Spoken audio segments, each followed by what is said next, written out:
আশা করি তোমরা সবাই ভালো আছো। আমরাও খুব ভালো আছি। দিনটা ছিল 2 ফেব্রুয়ারি, আর সরস্বতী পুজো। তো সরস্বতী পুজো বাঙালিদের তো একটা স্পেশাল দিন। তো তাই জন্য সকাল সকাল আমরা তিনজনা রেডি হয়ে পুষ্পাঞ্জলি দেওয়ার জন্য বেরিয়ে পড়েছিলাম। আমাদের বাড়ি থেকে বেশি দূর নয়, 2 থেকে 3 কিলোমিটারের মধ্যে। ওখানে ত্রিদীপের দুটো বন্ধু থাকে, তারাই ডাকছিল আমাদেরকে যে চলে এসো আমাদের পাড়াতে।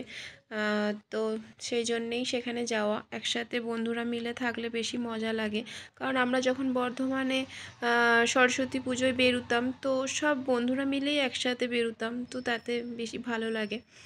আর এবারে সরস্বতী পুজোটা একটু আগে আমার মনে হয়, কারণ প্রত্যেকবার 14 ফেব্রুয়ারির টাইমেই পড়ে।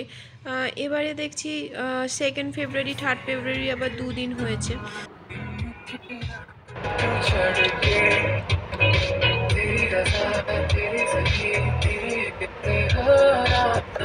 আমরা কোরবাংলা যাচ্ছিলাম, জানতাম না বাড়ির সামনে হচ্ছে।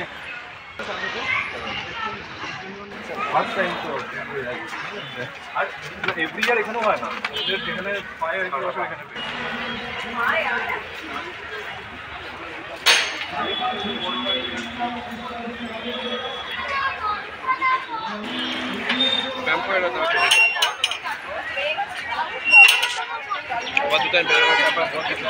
তারপর সেখানে পৌঁছে দেখি প্রচণ্ড ভিড়। পুষ্পাঞ্জলিও স্টার্ট হয়ে গেছিলো, আর ওই দুই বন্ধু আমাদের জন্য অনেকক্ষণ ধরে ওয়েট করছিল। ব্যাঙ্গালোরে অনেক জায়গায় সরস্বতী পুজো হয়, যদিও এইটা আমাদের বাড়ি থেকে সব থেকে কাছে, তার জন্য আমরা এখানেই গেছিলাম। আরও যেসব বন্ধুরা ত্রিদীপের আছে, ওরা কয়েক কিলোমিটার দূরে থাকে, ধরে নিতে পারো ওই 10-15 কিলোমিটার দূরে থাকে, তো তারাও ডাকছিল। তো তত দূর আর যাইনি গো, আমরা কাছেই এখানেই গেছিলাম।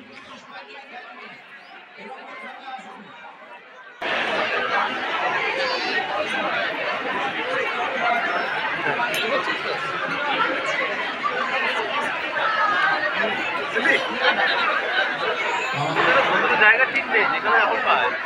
সব লোক তোমার ভালো কাজ হয়েছে, এটা তো ফার্স্ট ক্লাস টাইপের।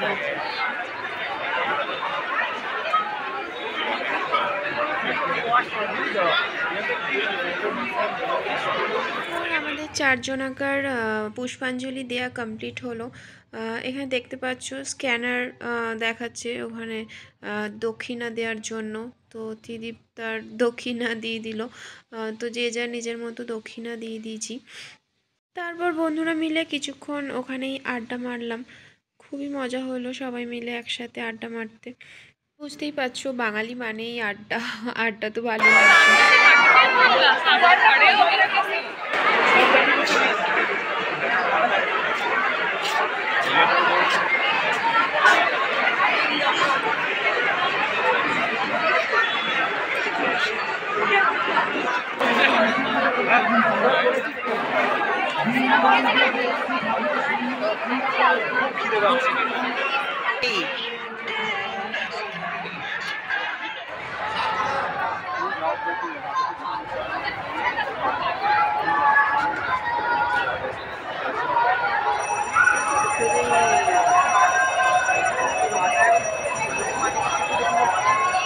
তারপর পুষ্পাঞ্জলি শেষ হওয়ার পর ভোগ বিতরণ স্টার্ট হলো। তো ভোগ বিতরণের জন্য প্রচণ্ড ভিড় ছিল, একটা বড় লাইন ছিল। তো ফার্স্টে ভেবেছিলাম লাইনে দাঁড়িয়ে আর ভোগ খাবো না, ইচ্ছা করছিল না অত বড় লাইনে দাঁড়াতে। আর কিভা তো ওর পছন্দের জিনিস পেয়েছে, পায়েস। পায়েস খেতে তো কিভা খুব ভালোবাসে। তারপর সেসব খাওয়ার পর পাশে একটা ছোট্ট পার্ক ছিল। তো কিভা অনেকক্ষণ ধরেই আমাদের বলছিল যে পার্কে নিয়ে চলো। তো সেখানে ও কিছুক্ষণ খেলা করলো, কারণ আমাদের বাড়ি ফেরার খুব তাড়াহুড়ো ছিল, কারণ অনেকটাই দুপুর হয়ে গেছিলো, আর বাড়ি ফিরে অনেক কাজও ছিল। কারণ রাত্রেবেলায় আমাদের বাড়িতে দুজন গেস্ট আসতো, ওদেরকে আইবুড়ো ভাতের জন্য আমরা নেমন্তন্ন করেছি। কিভা তো পার্কে থেকে বেরোতেই চাইছে না, যা হোক করে ওকে সেখান থেকে বার করা হলো, যেহেতু তাড়াতাড়ি বাড়ি ফিরতে হবে। আমাদের বাড়ি ফিরতে ফিরতে প্রায় 2:30-3টে বেজে গেছিলো। বাড়ি ফিরে এসে কিভাকে একটু লাঞ্চ করালাম, কারণ ওখানেও পায়েস ছাড়া আর কিছুই খায়নি। তো ওকে লাঞ্চ করিয়ে একটু রেস্ট নিলাম। তারপর অনেক কাজ ছিল বাড়িতে। সরস্বতী পুজো ছিল বলে ওদেরকে রাত্রেবেলায় ইনভাইট করেছিলাম আইবুড়ো ভাতের জন্য, কারণ সকালে আমরা ছিলামও না বাড়িতে, আর ওইটুকু টাইমের মধ্যে এত কিছু রান্না করাটা সম্ভবও ছিল না। তো যার জন্য ওরাও বলেছিল যে রাতেই আসবো।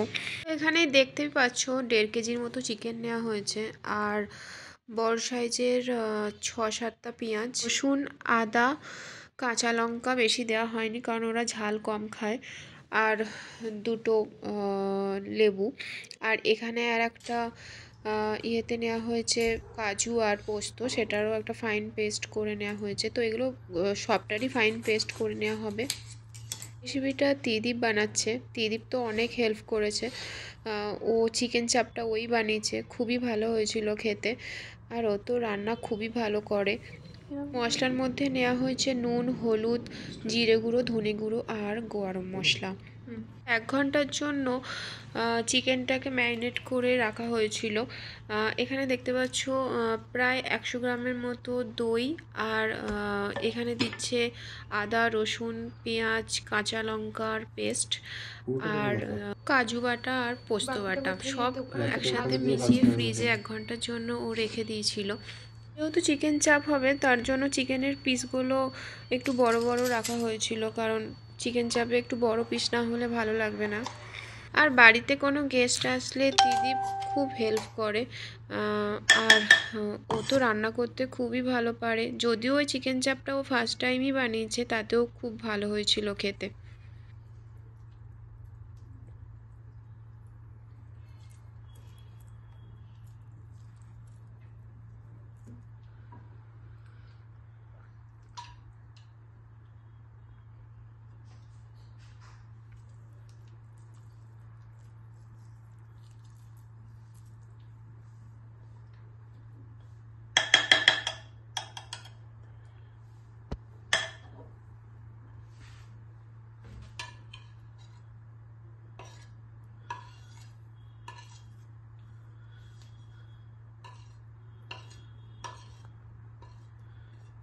লঙ্কা গুঁড়ি, তো এইটা কাশ্মীরি মির্চ পাউডার। তো আমরা কোনো শুকনো লঙ্কা গুঁড়ো ব্যবহার করিনি, কারণ ওরা ঝালও কম খায়। আমরাও শুকনো লঙ্কা ঘরেতে ব্যবহার করি না, কারণ কাঁচা লঙ্কাতেই হয়ে যায়। তারপর ভালো করে ম্যারিনেট করে এটা 1 ঘন্টার জন্য রেখে দিয়েছিল ফ্রিজে। দিদি বলল তোমাকে ম্যারিনেট করতে হবে না। আমি ফার্স্টে বলছিলাম দাও আমি করে দিচ্ছি, তো বলে না তোমার হাত জ্বলবে, তোমাকে কিচ্ছু করতে হবে না। তারপর 1 ঘন্টা পর রান্নাটা ও শুরু করলো। এখানে ও নিয়ে নিয়েছে প্রায় 4-5 চামচ বড় চামচের তেল, সাদা তেল, কিছু গরম মশলা দিয়েছে। তো একে একে মাংসগুলো ফ্রাই করে নিতে হবে। মশলাটা দেওয়া যাবে না, ফার্স্টে মশলাটা ঝেড়ে নিয়ে তারপর মাংসটা ফ্রাই করতে হবে। প্রত্যেকটা পিস এতটাই বড় যার জন্য 3-4টে স্টেপে মাংসটা ফ্রাই করা হয়েছে।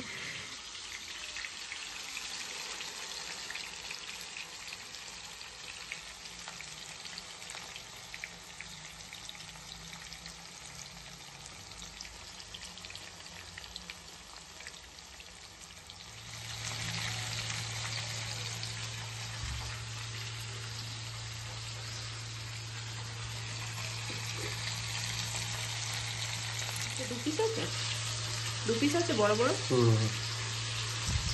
ওটা হয়ে যাক তারপরে এটা দিয়ে দেবে। আরে বড় কড়াই হলে একেবারে হয়ে যায়, ছোট কড়াই না।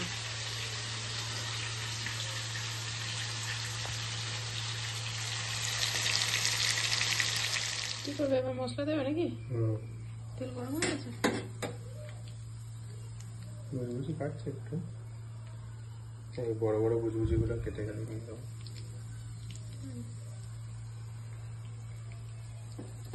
কি ভাজা হয়ে গেছে।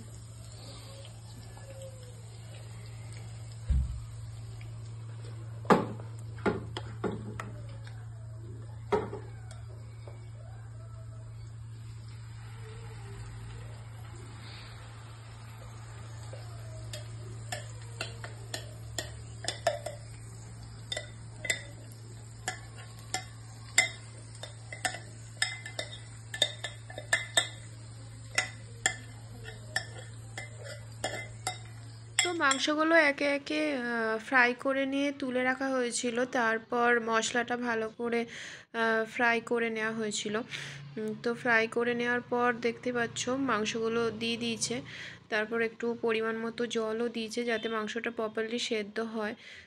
ফ্লেমটা খুবই আস্তে করে ঢাকা দিয়ে অনেকক্ষণ সেদ্ধ হয়েছে। ভালো করে সেদ্ধ হয়ে যাওয়ার পর লাস্টে ও দিয়েছে গোলাপ জল, কেওড়া জল আর মিঠা আতর। মিঠা আতর 2 ফোঁটা দিয়েছে। তো এই চিকেন চাপে এটা মাস্ট, এটা দিতেই হয়, কারণ তাতে ভালো বেশ গন্ধও আসবে আর টেস্টও পুরো দোকানের মতোই খেতে হবে। এটা লাস্টে ব্যবহার করবে, কারণ প্রথমে দিলে গন্ধটা থাকবে না, প্লাস তোমাদের খেতেও টেস্ট হবে না। তো তার জন্যই একদম শেষেই এটা ত্রিদীপ দিয়েছে। তারপর ত্রিদীপ দিয়েছে গরম মশলা 1/2 চামচের মতো আর একটুখানি ঘি। ব্যাস আমাদের চিকেন চাপ কমপ্লিট। গোটাটাই ত্রিদীপই করেছে, খুবই ভালো হয়েছে খেতে।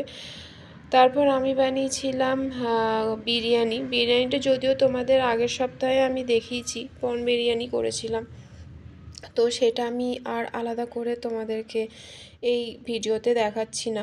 বানিয়েছিলাম 7 রকমের ভাজা আর পমফ্রেট মাছ ফ্রাই। পমফ্রেট মাছটা ওই একই সাথে আমরা ম্যারিনেট করে ফ্রিজে রেখে দিয়েছিলাম, তাতেও দিয়েছিলাম আদা বাটা, রসুন বাটা, পেঁয়াজ বাটা আর হালকা একটু নুন আর চিনি আর কিছু গুঁড়ো মশলা দিয়ে ওটাকেও ম্যারিনেট করে ফ্রিজে কিছুক্ষণ রাখা হয়েছিল।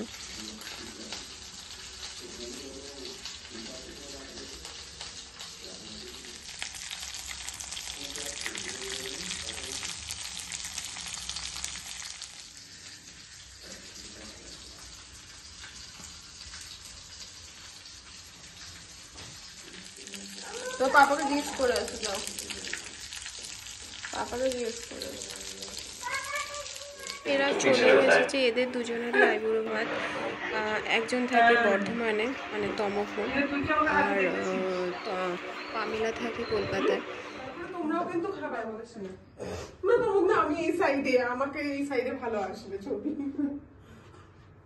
কি বা কোন দিকে বসবো? আমি ওইদিকে না এইদিকে? এইদিকে ইয়ে রয়েছে। কে? হ্যাঁ ও বলে দিয়েছে ওইদিকে, তুই ওইদিকে আমি এইদিকে।